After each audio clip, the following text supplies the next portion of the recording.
Hoje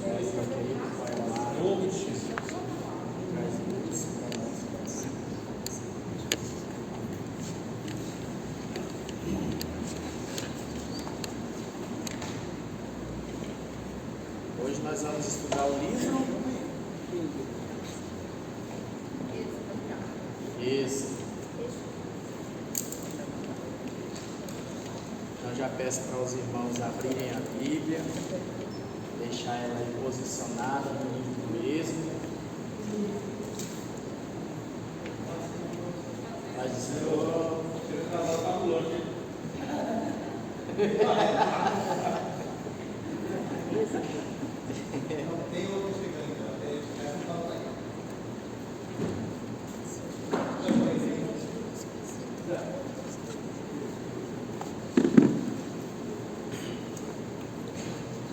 todos com Bíblia e revista, né? Aberta aí na apostila, página 29, e a Bíblia no livro do Êxodo.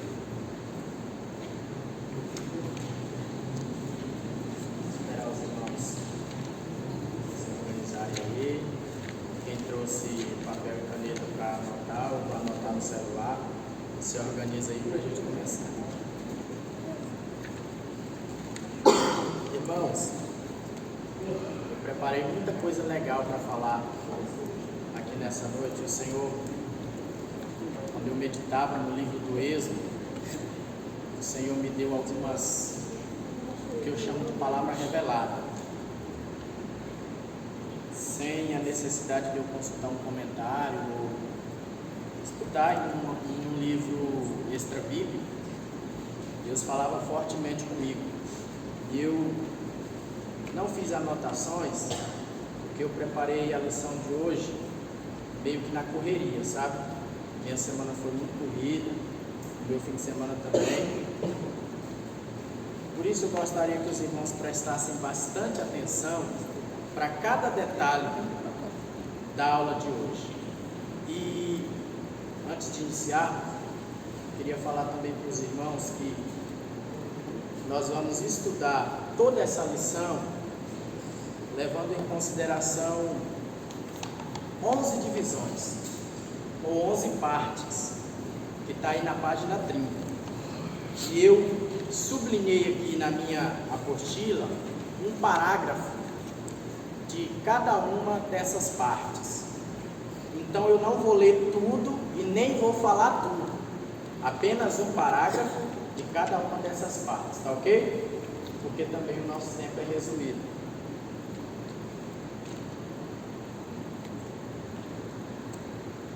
Sobre o livro do Êxodo, os irmãos sabem o que significa a palavra êxodo? Saída? Exatamente. Só que no hebraico, a palavra êxodo nunca existiu. A palavra, os judeus chamavam ela de Shemot, que significa contagem. Por quê? Porque no capítulo 1 nós temos uma contagem de nomes. Se você ler o capítulo 1 de Êxodo, você encontra o escritor, que nós vamos falar dele daqui a pouco, fazendo aí uma contagem de quantas pessoas desceram de Canaã para a terra do Egito. Então, Êxodo no hebraico é Shemot, que significa contagem de nomes. E na primeira tradução da Bíblia, que eu falei dela aqui na aula passada, a mais antiga, quem lembra? Alguém anotou? Nós vamos falar sobre as traduções da Bíblia também, tá bom? O nome dessa tradução é Septuaginta. Foi a primeira tradução da Bíblia. O que é uma tradução, irmão Matias? É quando alguém pega um texto de um idioma e o traduz para outro idioma. Na tradução Septuaginta, nós temos a tradução da Bíblia hebraica para a Bíblia grega. Septuaginta significa 70, porque foram 70 homens que traduziram a Bíblia do hebraico para o grego. Quando eles traduziram, em Alexandria, no Egito, no século III, a pedido do faraó Ptolomeu II, eles pegaram a Bíblia judaica, olharam para o livro do Êxodo, e eles constataram o seguinte, que o Êxodo tem muito mais que apenas nomes, muito mais que isso. Aí eles leram todo o livro e escolheram um tema para daí tirar o título. E qual foi o tema que eles escolheram? A saída de Israel do Egito. Aí chamaram de, o que era chamado de Shemot, eles chamaram de Êxodo, que significa saída. Mas a gente vai observar que o livro do Êxodo, irmãos, não trata apenas da saída de Israel do Egito. Ele tem muito mais que isso. O conteúdo dele é muito vasto, é um livro histórico, irmãos. A gente vai perceber aqui, ao longo dessa lição, algumas citações históricas. Eu vou falar sobre a ordem das partes que nós vamos estudar a lição. Primeiro nós vamos falar sobre a estrutura do livro, aí na página 30. Segundo, a entrada de Deus na história, a autoria do livro, a figura de Moisés, a revelação do nome de Deus, as pragas sobre o Egito, a Páscoa, a saída e a peregrinação, as palavras ou 10 mandamentos, o tabernáculo, Jesus e o Êxodo. Essa parte aqui foi a que mais me emocionou. Que relação tem Jesus com o Êxodo e o Êxodo com Jesus? Você vai descobrir aqui nesta noite.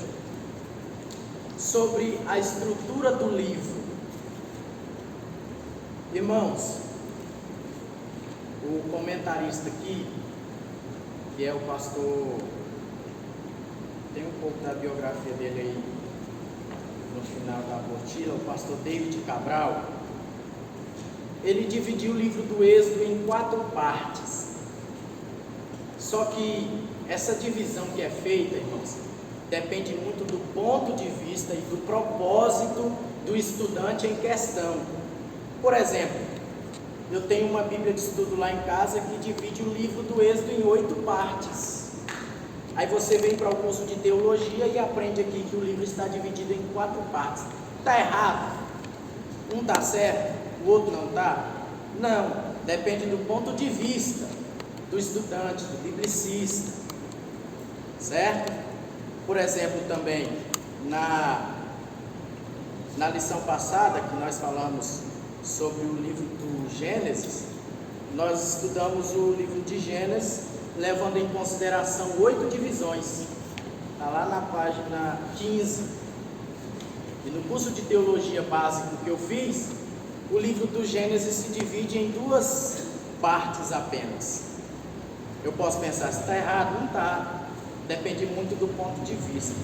Mas o comentarista aqui, ele foi muito feliz, irmãos, porque ele dividiu partes e por assuntos também. Aí na página 31 da tua apostila, do capítulo 1 até o capítulo 15 do livro do Êxodo é um assunto. E qual é o assunto? A história de Israel no Egito, a opressão, o clamor por liberdade e a libertação final. Na segunda parte, que compreende do capítulo 15 ao capítulo 18, fala sobre a jornada do Mar Vermelho até o Sinai, capítulo 18. Do capítulo 19 até o capítulo 24, que é a terceira parte, fala do pacto de Deus com Israel no Sinai e a prescrição da lei. Do capítulo 25 até o último capítulo desse livro, que é o capítulo 40, e eu estou falando da quarta parte, fala sobre a ordem para levantar o tabernáculo e sua implementação. Então é assim que o livro do Êxodo se divide. Inclusive, essa é uma das questões aí do exercício final, tá? Na página 32, irmãos, eu estou pulando esses textos aí, mas você pode ler em casa, tá? Como eu falei na primeira aula e eu reforço aqui, se você quer saber mais a fundo sobre algum assunto que lhe chamou a atenção, pesquisa, busque, escave, porque a Bíblia é um tesouro escondido. Há 8 palavras-chave no livro do Êxodo. Observá-las é uma boa medida, porque elas se constituem na espinha dorsal do livro. Também nos ajudam a ver o plano de trabalho do autor, que, como dissemos, se torna fundamental para uma boa compreensão do conteúdo da obra. Elas são escravidão. A palavra escravidão no livro do Êxodo, ela tem um significado para o povo de Deus. Qual é? Deus atento, porque Deus estava atento à escravidão do povo. A gente lê no capítulo 1 e também no capítulo 2. Moisés, para Israel, Moisés era uma figura de suma importância, porque ele era o próprio Deus em pessoa. As pragas, Deus punindo; a Páscoa, Deus como Redentor; o Êxodo, Deus Todo-Poderoso, porque Deus tirou o povo de Israel do Egito com mão forte, diz o texto. Os mandamentos de Êxodo capítulo 20 mostram um Deus santo, que não tem pacto e nem se relaciona com o pecado, e por isso ele apresenta a sua vontade para o povo através de sua lei, para que o seu povo também não tenha pacto e nem se relacione com o pecado que desagrada a Deus. Idolatria é Deus disciplinando. Tabernáculo é Deus mantendo comunhão com o seu povo. Então, em cada uma dessas palavrinhas aí que você encontra no livro do Êxodo, elas têm um significado muito profundo. E se tu pesquisar, se tu buscar, o Espírito Santo sai de trás das letras para te revelar alguma coisa sobre Deus. Anota isso aí, marca aí, tá bom? Fala assim: eu vou estudar, o Espírito Santo vai sair de trás das letras para me revelar alguma coisa. 33 páginas. A entrada de Deus na história. Irmãos, nós sabemos que quando Deus entra na história de alguém, essa história passa a não ser somente uma história. Deus, eu costumo dizer que quando Ele entra na história é para mudar ela. E foi isso que aconteceu com Israel. Deus entrou na história de Israel para mudar a história de Israel. A entrada de Deus na experiência do povo é evidente no livro. Por isso o seu tema pode ser definido também como a entrada de Deus na história. Isso aqui é do comentarista, tá? Yahvé entrou na história do povo de Israel. Não é mais a história de pessoas isoladas, como foi a dos patriarcas, mas a da comunidade. O texto de capítulo 3, versículo 18, na sua segunda parte, é bastante expressivo em corroborar essa ideia. O Senhor, o Deus dos Hebreus, na parte B do versículo 18 do capítulo 3 de Êxodo, o Deus dos Hebreus encontrou-nos. O interessante, irmãos, é que a Bíblia diz que lembrou-se o Senhor de Israel. E essa palavrinha lembrou-se ali não está em conexão com o esquecimento, ou seja, Deus não se esqueceu de Israel para ter se lembrado de Israel depois. Na verdade, aquela palavrinha ou aquela expressão, lembrou-se o Senhor Deus de Israel, ela faz menção da ação de Deus. Significa que a partir daquele momento Deus atentou para o seu povo e entraria na história do seu povo. Dá para fazer uma pregação aqui, irmãos, anota aí, tá? Tá, Marinei? Marinei está aqui só rabiscando. Então, Deus dos Hebreus encontrou o seu povo.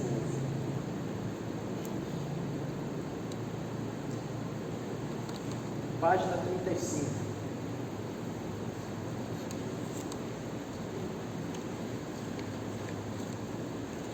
Deus, eu estou achando que estou falando um pouco, mas o horário.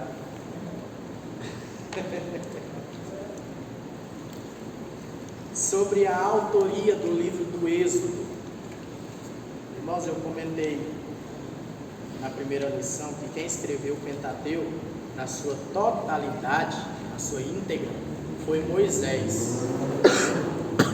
Isso, irmãos, sem sombra de dúvidas, é uma verdade comprovada biblicamente. Por que, irmão Matias? Porque os escritos de Moisés foram citados no Novo Testamento como uma confirmação da revelação e da inspiração que Moisés recebe para escrever. Por exemplo, Jesus falou do que Moisés escreveu. Ele falou assim em João 8: se vocês crescem em Moisés, com certeza vocês iam crer em mim também, porque Moisés falou de mim.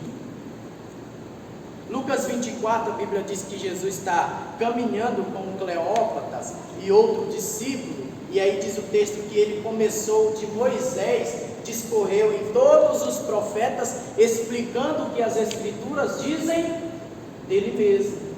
Então Jesus, ao citar Moisés, ele está dando autenticidade para esse homem, e dizendo assim: Moisés escreveu porque Deus deu, e ele escreveu de mim. Então não existe dúvida de que foi Moisés que escreveu. E no próprio livro nós vemos algumas referências sobre Moisés escrevendo. Em capítulo 17, versículo 14, Deus olha para Moisés e fala assim: Moisés, escreve isso para o povo não esquecer. E no capítulo 24, versículo 4 e 7, Moisés está escrevendo os episódios como um memorial também.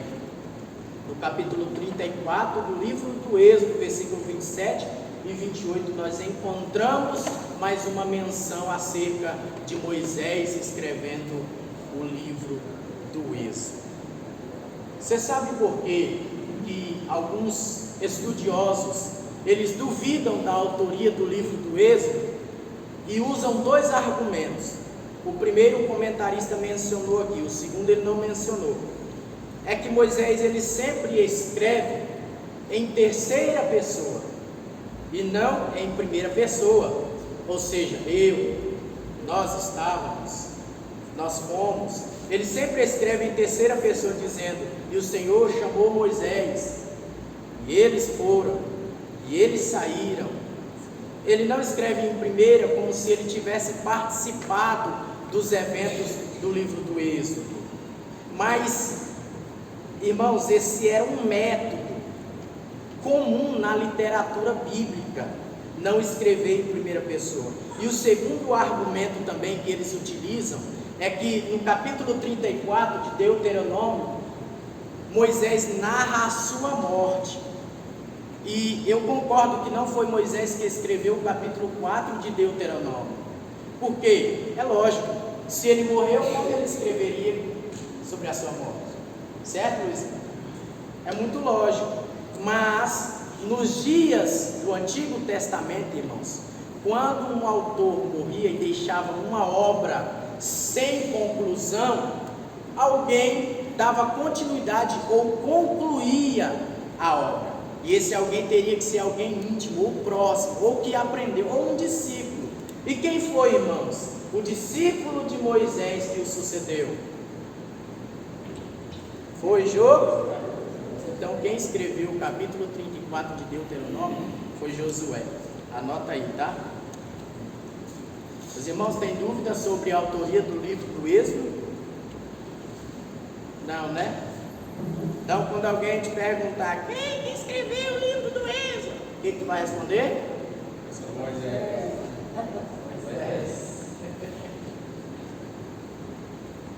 Página 36. Nós falamos sobre o autor, vamos conhecê-lo um pouco agora. Quem é Moisés, irmãos? É a pergunta chave do meu comentário. Quem é Moisés? Em suas palavras. Qual a importância de Moisés na Bíblia? O que Moisés significa para nós na Bíblia Sagrada? Por que é tão importante ler sobre Moisés e também o que ele escreveu, a saber, o Pentateuco?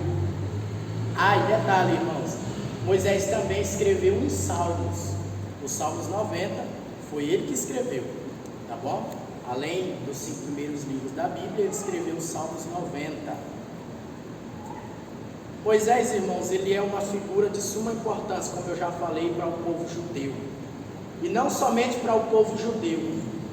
Moisés, ele é um personagem de suma importância para pelo menos 3 religiões. Para o Islã, para o cristianismo. Qual que é a outra aqui, irmãos? O islamismo, o cristianismo, islamismo, cristianismo, não, o budismo é Buda. Eu não anotei, irmãos, é só ler. Isso, judaísmo, islamismo e cristianismo. Essas 3 religiões creem em Moisés como profeta e o respeitam também, porque Moisés é um personagem que deu início a essas religiões no dizer deles. Você sabia disso? Que Moisés, ele foi o pontapé inicial, ele foi a continuidade dessas religiões: cristianismo, islamismo e judaísmo. O povo judeu crê em Moisés como um homem impecável, porque recebeu a lei de Deus, e para receber a lei de Deus, que é impecável, ele teria que ser impecável. O Islã crê em Moisés como um grande profeta também na história desse homem, e nós cremos em Moisés como uma figura. Eu vou repetir: o Islã, eles creem em Moisés como um grande profeta. Os judaizantes creem em Moisés como alguém que recebeu a lei de Deus, e por isso foi um cara excepcional, extraordinário. Havia até judeus que adoravam Moisés. Quando Jesus veio, eles falavam assim: tu é maior que Moisés? Porque eles não criam, irmãos, em alguém que fosse superior a Moisés. Eles não criam. E para nós, o que Moisés significa? Moisés é uma figura. O que é uma figura, irmão Matias? Lembra que eu falei na primeira aula? Figura ou tipo, à luz da Bíblia, é uma representatividade de algo que mais tarde viria. Então, o que Moisés representa para nós que mais tarde veio? Alguém pode responder? Cristo. Quem? Cristo. Cristo. Por quê? Irmãos, várias coisas apontam para Cristo em Moisés. Ele nasceu em dias dramáticos, tinha morte, assim como nos dias de Jesus, tinha morte das crianças. Foi no mesmo período em que Moisés também nasceu, tinha morte das crianças ali. Ele foi chamado por Deus para ser o libertador do seu povo, assim como Cristo foi chamado para ser o libertador de seu povo. Então, várias coisas em Moisés apontam para Cristo. Mas Moisés, irmãos, foi um homem, eu tiro o chapéu para ele, em minhas palavras, eu tiro o chapéu para Moisés. Se eu fosse lá no Raul Gil, eu tirava o chapéu para Moisés. Na página 37, para concluir, irmãos, já passou 30 minutos. 23. De Meu quando Deus. começou. Os irmãos estão entendendo? Página 37. O comentarista divide a vida de Moisés em 3 grandes períodos de 40 anos. Se ele viveu 3 períodos de 40 anos, quantos anos viveu Moisés? 120 anos. Deuteronômio 34, versículo 7. E o interessante, irmãos, é que no Salmos 90 que Moisés escreveu, ele disse que depois dos 80 é só canseira e enfado. E quando Deus chama ele, ele tem 80 anos. E o texto diz que ele morreu com 120 anos e ele nunca se cansou. Ele nunca se escureceu os seus olhos. Estou falando de doenças, tá? Irmãos, isso aqui é muito lindo, dá para fazer uma pregação também. Glória a Deus. Olha aqui o que diz: 40 anos no Egito. Ele é o segundo filho de Arão e Joquebede, ambos da tribo de Levi. Recebeu sólida formação religiosa na casa dos pais que criaram, mesmo tendo se desfeito dele. Recebeu sua formação intelectual, política e militar. Anota isso aí, tá também naquelas atividades no final. Qual a formação de Moisés? Intelectual, política e militar. O que o habitou a desempenhar a função de líder político-militar e também libertador do povo. Então Moisés no Egito simboliza Moisés sendo preparado. 40 anos no deserto de Midian constitui sua família, casando-se com Zípora, filha de Jetro, também chamado de Reuel, o sacerdote. Nesse período nasceram os dois filhos que Moisés teve, Gerson e o pastor Eliezer. Brincadeira. O terceiro período da história de Israel, ou da história de Moisés, ele passa 40, irmãos, o último período de Moisés foi passando raiva. Eu quero só fazer um comentário aqui, eu não tenho, mas eu tenho tudo aqui. Vocês reparam uma coisa nessa divisão que o comentarista fez? Moisés ficou 40 anos se preparando no Egito. Com 40 ele sai de lá. Ficou mais 40 no deserto de Midian. Sim ou não? Lá também ele estava se preparando. E ficou 40 anos liderando.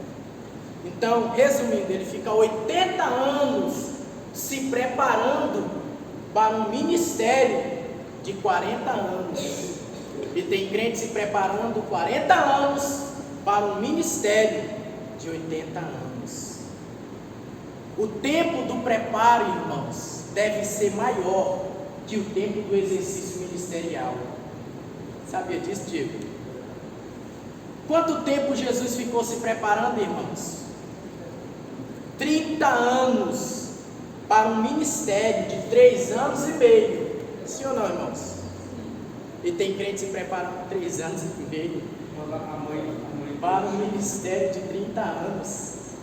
A mãe chegou, Deus falou, não é minha hora ainda. Isso aqui é muito interessante. Anota isso aí, dá para você fazer uma pregação também, viu?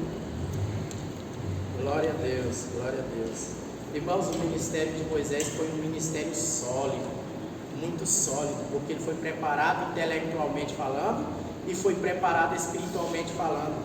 Quando ele está no Egito, ele está se preparando intelectualmente. Quando ele vai para o deserto, ele está se preparando espiritualmente. Então Deus pega isso aqui e faz isso, ó, intelecto, espiritualidade, ó, para o ministério de Moisés. É por isso que esse homem é extraordinário, Pai. Ele não era do tipo de crente que dizia: teologia esfria o crente, teologia é do diabo, eu não tenho que estudar, porque a palavra vem do céu para a minha vida. Ele não era desse tipo de crente. Ele dizia: eu vou estudar, eu vou me preparar, porque quando Deus me chamar, eu já tenho tudo em mente, eu estou cheio para Ele me usar. Eu me lembro do casamento em João capítulo 2, lá em Caná da Galileia, que quando Jesus vai para lá, para ele fazer o milagre, sabe o que ele faz? Fala para o mestre Sala: traz para mim talhas.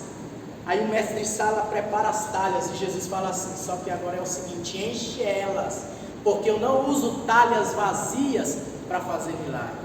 Você é uma talha na mão de Deus. Deus não te usa vazio. Vai estudar, vai fazer um curso, vai se preparar para quando Ele te chamar talha, você está cheio de alguma coisa para Ele fazer um milagre. Amém? Página 40. A revelação do nome de Deus. O segundo parágrafo diz: a resposta de Deus a Moisés foi singular. Eu sou o que sou. Êxodo 3,14. Uma transliteração do hebraico é Ié, Axé, Ié. Eu não sei ler hebraico não, tá, irmãos? Eu estou só balbuciando aqui. Uma forma abreviada ou contraída da frase é Iavé, que pode ser entendido como eu sou ou eu serei. Então, eu sou o que sou de Êxodo capítulo 3, na abreviação do idioma hebraico, quer dizer eu sou ou eu serei. Irmãos, Deus falou em língua hebraica para Moisés. Então Deus quis dizer para Moisés: Moisés, eu serei. E o que Deus quis dizer, irmãos, ao falar isso? Deus estava falando para Moisés: Moisés, vocês não me conheceram até hoje. Você lê isso no capítulo 6, Deus falando que o povo ainda não lhe havia conhecido, porque ele ainda não havia se revelado ao povo. Mas quando Deus se revela ao povo, Deus se revela não só como um Deus que pode, mas como um Deus que é. Além de poder, Ele também é. E quando Ele fala, eu serei, Ele está falando para Moisés: Moisés, o que o povo precisa? Me fala. Me fala do que o povo precisa, que eu vou falar para tudo que eu serei para o povo. E irmãos, o que o povo precisava? Alguém pode me responder do que o povo de Israel precisava? De quê? Libertação. Sair da opressão. E quando Deus fala assim para Moisés, eu sou, Deus está falando, o povo precisa de libertação, eu serei a libertação do meu povo. O interessante também, irmão, isso aqui é comentário meu, que essa expressão eu sou é perfeita de Deus, mas também é incompleta. Os irmãos sabiam disso? Biblicamente falando, que essa expressão é incompleta e só quem completa ela é Jesus. Por que, irmão Matias? Fácil, eu ligo para o Luizinho atende e fala assim: alô, quem é? E eu digo: eu sou o que sou. O que tu vai falar, Luizinho? Você é doido. Eu sou o quê? Eu sou o quê? Me fala. Isso aí não é nome, eu sou o quê? Me fala. Aí vem Jesus no Novo Testamento, completando essa frase. Ele fala várias vezes eu sou. Imagina a cabeça do povo judeu pensando assim: peraí, Deus já falou isso, só que ele não explicou quem ele era. E aí Jesus fala: eu sou. E o povo: eu sou o quê? Me explica. Eu sou a água da vida eterna. Eu sou o que? Me explique. Eu sou a ressurreição e a vida. Eu sou o que, Jesus? Me explica. Eu sou o pão que desceu do céu.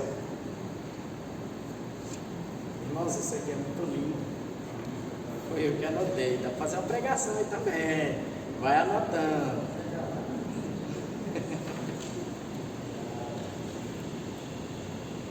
Página 43. As pragas sobre o Egito.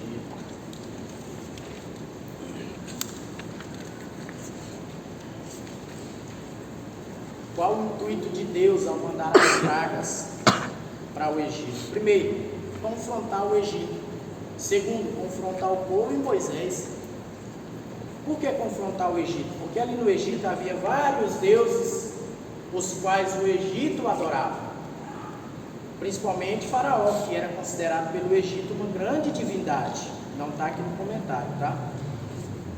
E aí quando Deus manda as pragas, Deus está rebatendo e está mostrando que Ele é o único Deus que manda e desmanda, que pode e faz, que tem poder sobre tudo e sobre todos. E quais os deuses que Deus confronta no Egito? Primeiro, o rio Nilo, que era para o Egito uma espécie de Deus, porque o rio Nilo era muito fértil. E eu li um comentário que diz que as plantações que banhavam ali o rio Nilo, que estavam em redor, os egípcios consideravam aquelas plantações como uma dádiva do rio Nilo, como Deus, como divindade. As rãs, tem até nos filmes, você vê os deuses do Egito em forma de rã, em forma de sol, em forma de cachorro. Então eles tinham vários deuses. O sol, o gado também, que era considerado sagrado. Até hoje para nós é considerado sagrado, né, irmão? Todo domingo é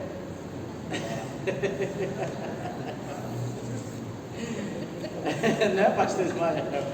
É sagrado. É sagrado. Tudo comigo, né, Diego? É sagrado. Uma prova de que o gado para o Egito era um deus é que quando o povo está no Egito, eles são doutrinados. Eles recebem a cultura do Egito. Quando eles vão para o deserto, que eles conhecem Deus, só que Deus é espírito, e assim sendo, Deus não se revela em forma de imagem ou em forma humana, com exceção das teofanias, que eram propósitos específicos. O que é teofania? O encontro de Deus com o homem. Aí eles sentem a necessidade de criar um Deus que eles pudessem ver. Qual que é o Deus que eles criam? Um bezerro de ouro. Por quê? Porque o gado para o Egito era sagrado. Então eles falam, o Deus do Egito, tá, quem sabe é o Deus do Egito? Então vamos fazer com um bezerro, esse é o nosso Deus. Que bobeira, né, irmãos? Página 45. Melhor. É a página 45 mesmo. A Páscoa. Irmãos, Êxodo capítulo 12. Esse texto, na minha humilde opinião, é o texto mais lindo de Êxodo.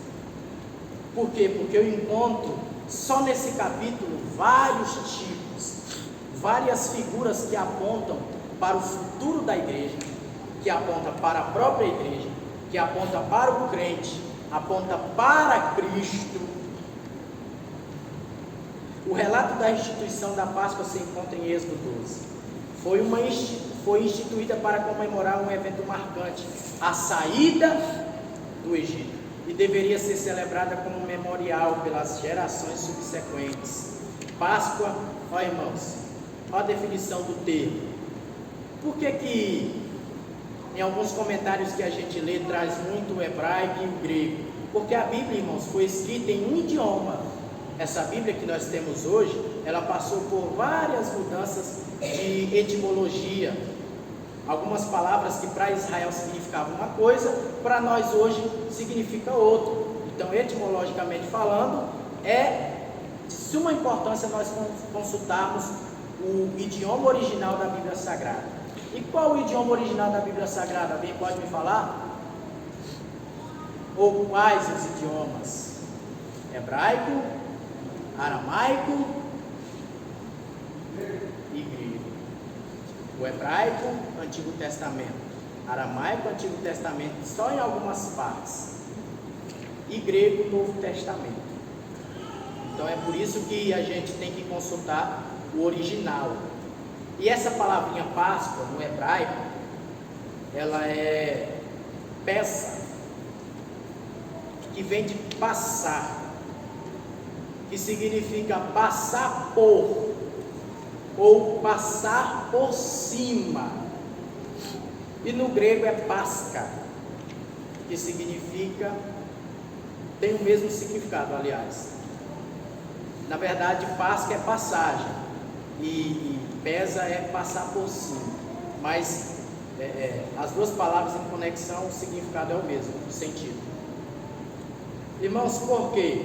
Porque quando Deus mandou o anjo para matar os primogênitos dos egípcios, na casa que havia o sangue, o anjo ia passar por cima. Isso aqui fala do arrebatamento da igreja, sabia? Porque quando Deus te arrebatar, não é te arrebentar, tá? E um comentário no Facebook de uma irmã falou assim: em breve nós seremos arrebentados por Deus. Ela quis dizer arrebatados por Deus.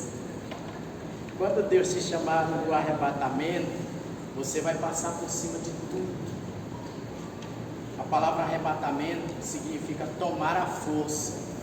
Isso significa que Deus, pela força do seu poder, Ele vai tomar os crentes desse mundo. Isso quer dizer que não tem lei da gravidade, nós vamos passar por cima. Irmãos, não tem. Vai citando aí para mim. Ele pode citar alguma coisa? Não tem problema, nós vamos passar por cima no arrebatamento, né, Pai? Não tem tristeza, nós vamos passar por cima. Não tem angústia, nós vamos passar por cima. O arrebatamento da igreja é isso, é passar por cima, passar para cima. Glória a Deus. Tem decreto, Não tem decreto, nós vamos passar por cima. Amém, irmão? Alguém anotou isso aí? Essa foi eu que preparei, tá, irmãos? Você não vai encontrar nem no Google, nem aqui no comentário.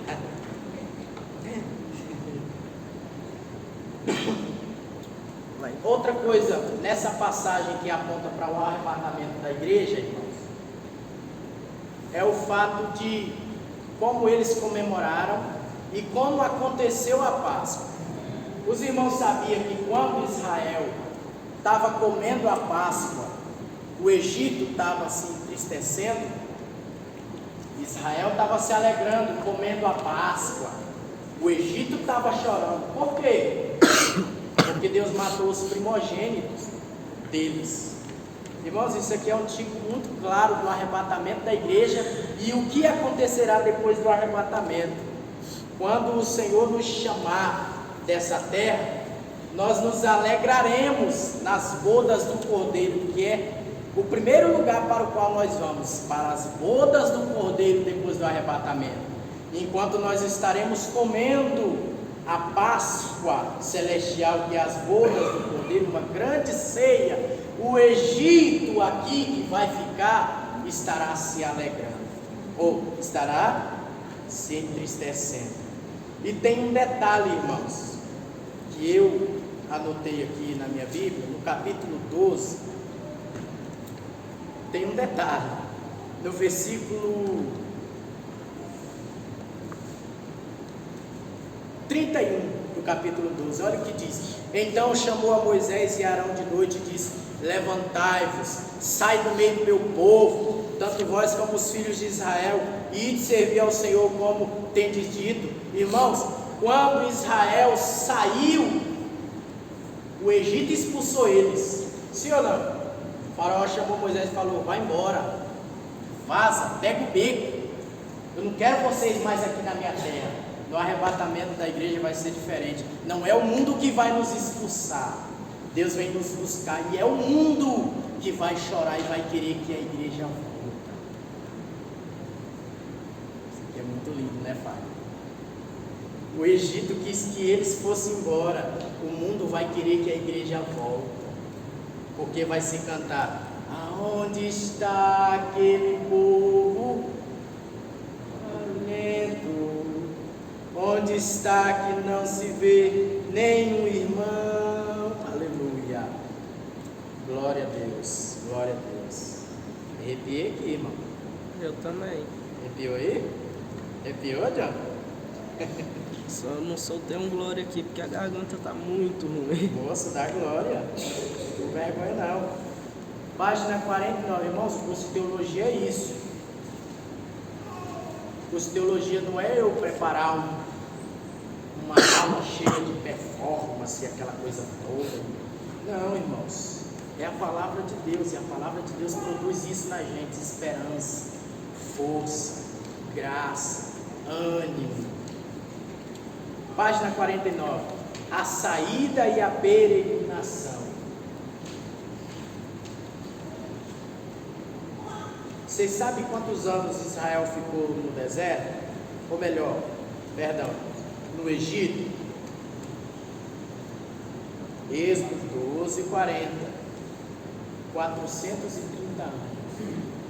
Eles ficaram no Egito. Irmãos, em 430 anos, Deus preparou o povo para uma caminhada que durou 40 anos. Olha só, aquilo que eu falei agora, irmão. Deus preparou o povo 430 anos para uma caminhada de 40 anos. E mesmo assim, ainda surgiu a necessidade de Deus levar o povo por um caminho mais distante para lapidar o povo. Esse povo era terrível, irmãos. Israel era um povo terrível, um povo incrédulo, porque eles nasceram, irmãos, na Mesopotâmia. E a Mesopotâmia inicialmente foi uma civilização muito idólatra, incrédula. Foi de lá que Deus chamou Abraão. Josué 24 diz que Abraão e a sua família trabalhavam com postes ídolos, na fabricação de ídolos, de Deus. Então era um povo idólatra. Eles não se contentavam com Deus em espírito, falar com eles através de Moisés, faziam deuses.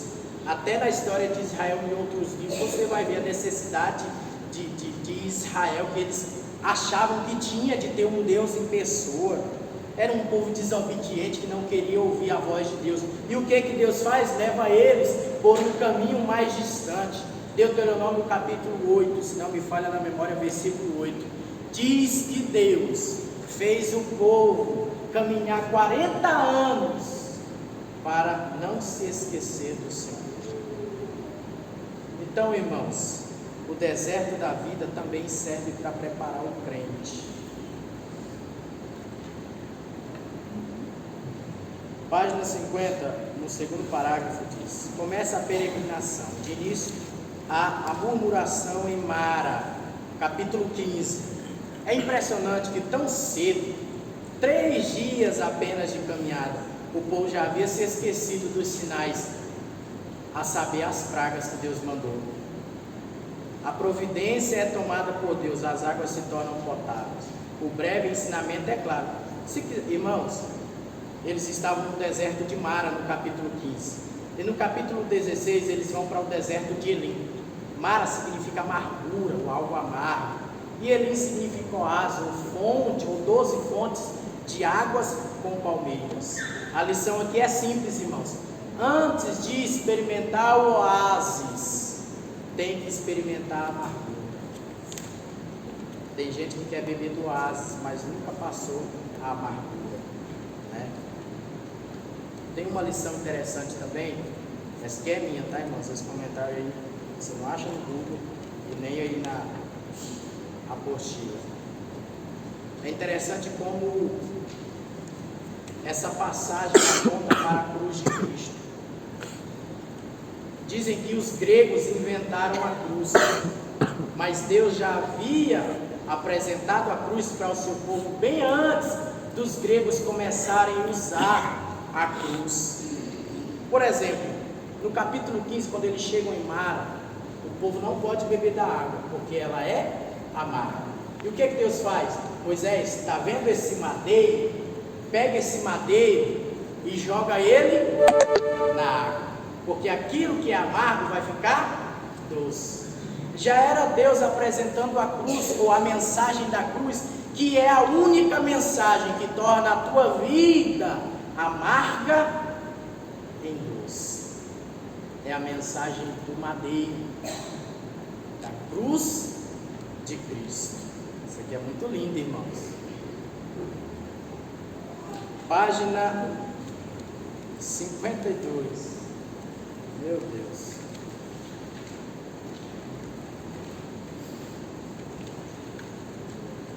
Se eu passar, irmãos, é só 5 minutinhos, tá?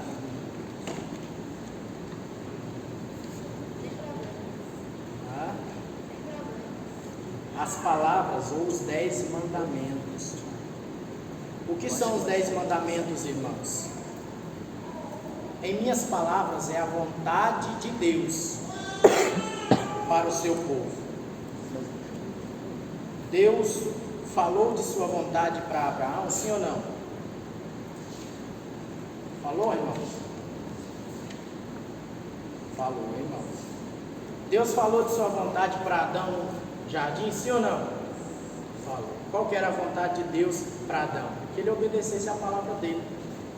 Não come do fruto. E Adão desobedeceu. Deus falou de sua palavra para Noé, constrói a arca. Deus falou sua palavra para Abraão, para Isaac, para Jacó, mas todos se esqueceram por causa da nossa limitação mental. Todos se esqueceram das palavras do Senhor. E o que Deus faz? Ele deixa um registro escrito para que o povo não se esquecesse. É por isso que Deus repete tantas leis.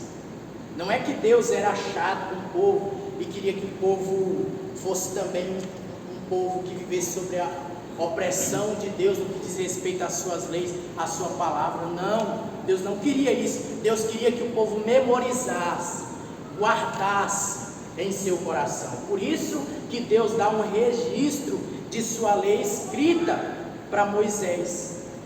Porque os 10 mandamentos, você presencia eles no livro do Gênesis também. Você vê Deus abençoando José porque ele não adulterou.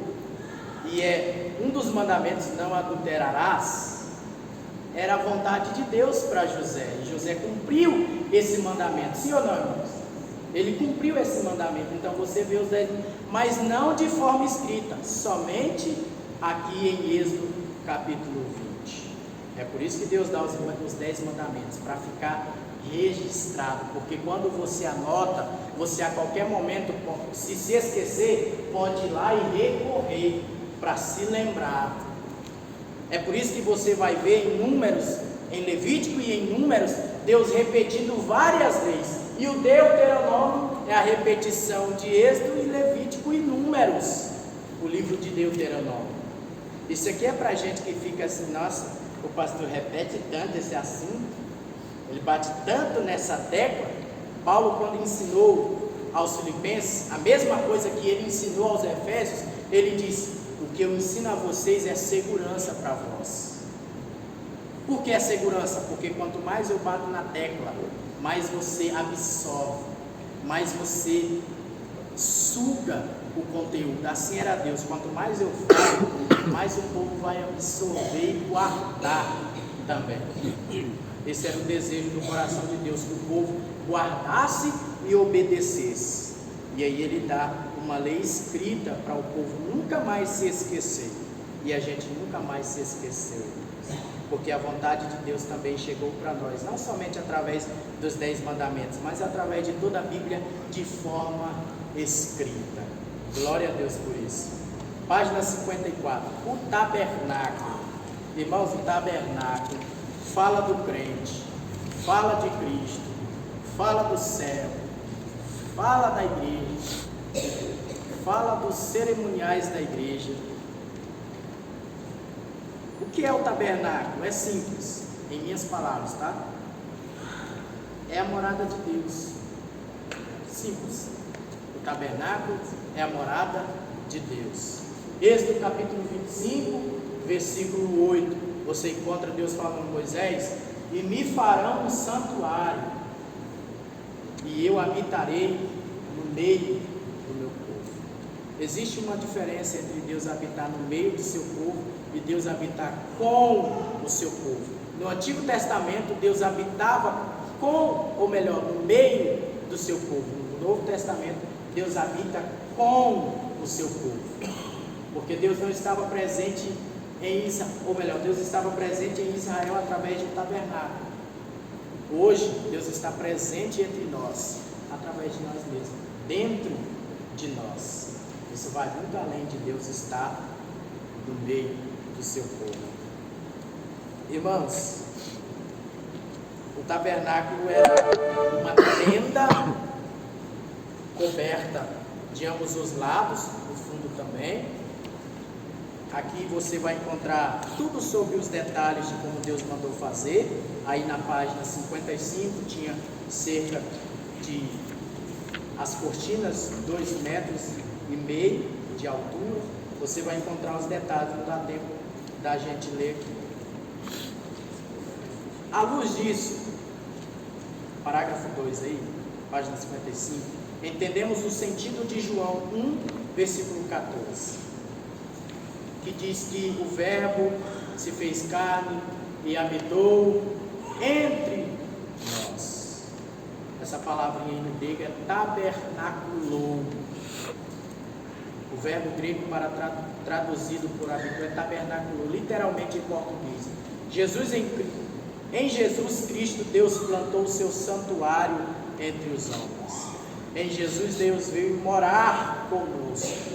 E nós que recebemos o seu Espírito Santo, somos hoje o santuário de Deus, conforme 1 Coríntios, capítulo 3, versículo 16. Então, o tabernáculo fala de Cristo e também fala do crente, porque nós somos o tabernáculo nos dias de hoje. Lê esses textos aí, irmãos, 1 Coríntios 3,16, 6,19, 2 Coríntios 6,16. Nós é que somos a casa de Deus. Hebreus 3,6. O tabernáculo era o lugar da habitação de Jeová, o lugar do culto, mas também uma sombra do que viria. Glória a Deus, glória a Deus. Eu tinha preparado aqui um comentário, até fiz um rabisco aqui. Olha só. Cristo como tabernáculo é Deus morando com a gente, porque Cristo é o tabernáculo de Deus. Então, quando Ele veio, foi Deus morando entre nós. Mas nós, como tabernáculos, é Deus morando na gente. Irmãos, anote isso aqui, pelo amor de Deus. Cristo como tabernáculo é Deus morando com a gente. Nós como tabernáculo é Deus morando na gente.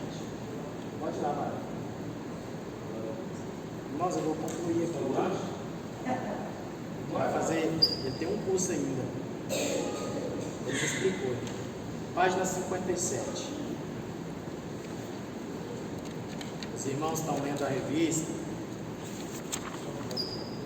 Então, sim ou não? A nossa aula aqui não é suficiente para aprender tudo, não, irmãos. Bora ler. A última parte do nosso estudo de hoje. Jesus e o êxodo. É oportuno observar alguns contornos do êxodo na vida de Jesus. Lembra que eu falei no início? Que relação que tem Jesus com o êxodo, ou o êxodo com Jesus? Lemos em Êxodo 4:22 o seguinte: então dirás a Faraó, assim diz o Senhor, Israel é meu filho, meu primogênito. Tu vem em Êxodo 4:22 e lê que Israel é filho de Deus. Tu vai em João 3:16 e lê que Jesus é o filho de Deus. Qual que é a diferença entre Israel e Jesus? Deus não tem outro filho senão Jesus, irmãos. Quando a Bíblia chama Israel de filho, é no sentido de se relacionar, é no sentido de relação, tá? O primeiro povo, a primeira pessoa com que Deus se relacionou e chamou de filho, apresentou sua vontade, habitou entre eles, amou eles, como diz Êxodo 4:22, foi Israel. Então dirás a Faraó, assim diz o Senhor, Israel, meu filho, meu primogênito. Lemos depois em João 3,16 que Jesus é o Filho unigênito de Deus. Deus não tem outro filho, porque Cristo é unigênito. O título de filho, em conexão com o tema especial, refere-se primeiro a Israel e depois a Jesus. Uma questão curiosa: se Jesus é unigênito, Israel não pode ser primogênito. Mas o sentido aqui não é de geração, como se Deus tivesse tido primeiro Israel, depois Jesus. Não. O sentido aqui é de relação, é relacional e não biológico. Israel ocupa um lugar especial na revelação do Antigo Testamento. E esse lugar, irmãos, é de Jesus no Novo Testamento. Então Israel também é um tipo de Cristo no Antigo Testamento. Porque assim como Deus chamou Israel para ser uma nação amada, foi escolhido pelo Senhor, viveram no deserto, como Jesus foi para o deserto, e por fim entraram na terra de Canaã com vitória, como Cristo, depois que morreu, ressuscitou, que é a sua grande vitória, entrou na Canaã espiritual. Israel fala de Jesus. Há uma grande semelhança entre Moisés e Jesus, que se nota logo após o nascimento. Ambos estão em perigo de morte. Lembra que eu falei? Eles estão na mesma circunstância, perigo de morte, ameaçados pelo governante da época. Ambos têm uma missão especial, mas a morte os ronda desde o nascimento. Quando Cristo nasceu, ele nasceu com um propósito: salvar o homem, mas a morte já rodeava Jesus antes mesmo da crucificação. Nós lemos textos no Novo Testamento que diz que se Jesus não tivesse fugido de entre a multidão, ele teria sido morto, precipitado. Um rei pagão é a sombra por trás dos dois, assim como o faraó no Egito procurava matar Moisés, também no Novo Testamento procurava matar Jesus. Por quê? Porque nasceu tanto no Antigo quanto no Novo duas ferramentas poderosas na mão de Deus. E quando isso acontece, o inimigo quer matar. O êxodo é um fato histórico. Moisés é um personagem histórico também. Mas ambos pré-anunciam o novo libertador e o novo povo de Deus. Os personagens, irmãos, principais do livro de Êxodo é Moisés e Israel. Tanto Moisés quanto Israel é um pré-anúncio da igreja e de Jesus. Jesus e a igreja. De Jesus se origina uma nova comunidade, um novo povo. A igreja, estudemos o livro de Êxodo e exultemos com a grande intervenção de Deus na história a favor de Israel. Mas não nos esqueçamos de que em Cristo Deus mais uma vez interveio na história e formou outro povo, nós, a sua igreja. E sua glória não está numa tenda como estava no meio do povo de Israel, mas na pessoa de Jesus. Amém, irmãos? Amém. A irmã Edilete me pediu para responder essas atividades aqui.